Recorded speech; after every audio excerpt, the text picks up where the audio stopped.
दोस्तों नमस्कार। जनजातीय गौरव दिवस स्वतंत्रता सेनानी भगवान बिरसा मुंडा की जयंती के उपलक्ष्य में मनाया जाता है। इस दिन को मनाने के पीछे मकसद अपने आने वाली पीढ़ियों को देश के लिए उनके बलिदानों के बारे में जागरूक करना है। आदिवासी समुदाय बिरसा मुंडा को भगवान के रूप में पूजता है। धरती आबा बिरसा मुंडा की अपने माटी के प्रति संघर्ष की ही पृष्ठभूमि थी कि अंग्रेजों को छोटा नागपुर काश्तकारी टीएनसी अधिनियम बनाने के लिए बाध्य होना पड़ा, जिसके अधीन परंपरागत वन अधिकार भुईहरी खूंट के नाम से निहित है। भुईहरी खूंट जो जंगल जल जमीन पर पूर्ण स्वामित्व को अधिकार देता है। जनजातीय लोगों ने अपनी सभ्यता और संस्कृति की धरोहरों को युगों से संजोए हुआ है। जनजातीय गौरव दिवस एक अवसर है आदिवासियों की जीवन परंपरा, रीत रिवाज, सामाजिक सांस्कृतिक व्यवस्था को समझने का, जो कि अत्यधिक समृद्ध है। सांस्कृतिक विरासत के संरक्षण और राष्ट्रीय गौरव, वीरता तथा आतिथ्य के भारतीय मूल्यों को बढ़ावा देने में आदिवासियों के प्रयासों को मान्यता देने के लिए प्रतिवर्ष जनजातीय गौरव दिवस का आयोजन किया जाता है। ब्रिटिश औपनिवेशिक शासन के खिलाफ भारत के विभिन्न क्षेत्रों में कई आदिवासी आंदोलन उन्होंने किए थे। इन आदिवासी समुदायों में तमार, संथाल, खासी, भील, मिजो, कोल शामिल है।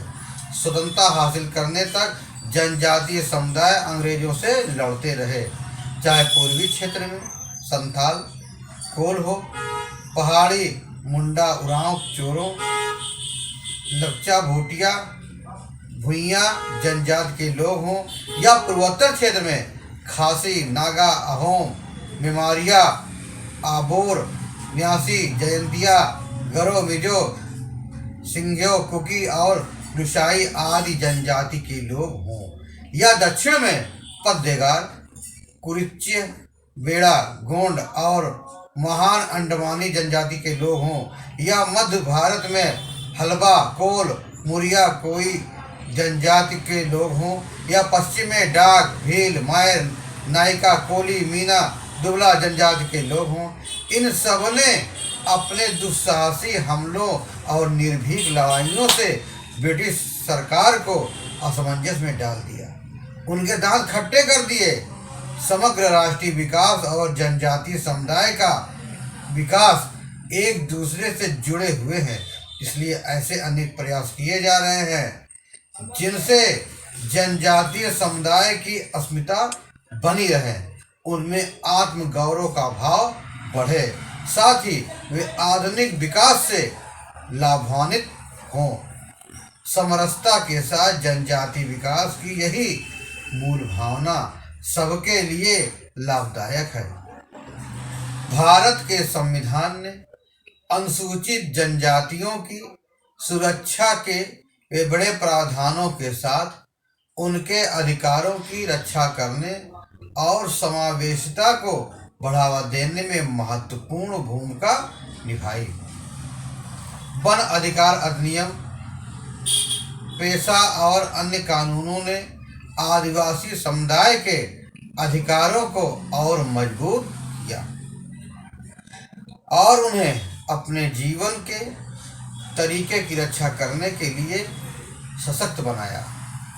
ट्राइफेड और एनएमटीएफडीसी जैसे संस्थानों ने आदिवासी समुदाय को आर्थिक रूप से आगे बढ़ाने और उनकी सांस्कृतिक विरासत को संरक्षित करने के लिए सहायता और अवसर प्रदान किए। न्याय के हित में सर्वस्व बलिदान करने की भावना जनजातीय समुदाय की विशेषता रही है। भारत की सांस्कृतिक एवं आध्यात्मिक चेतना की पहचान भगवान राम है। प्रभु श्री राम के राजा राम के मर्यादा पुरुषोत्तम राम बनने की दिशा में जनजातीय समाज अपनत्व का सेतु है।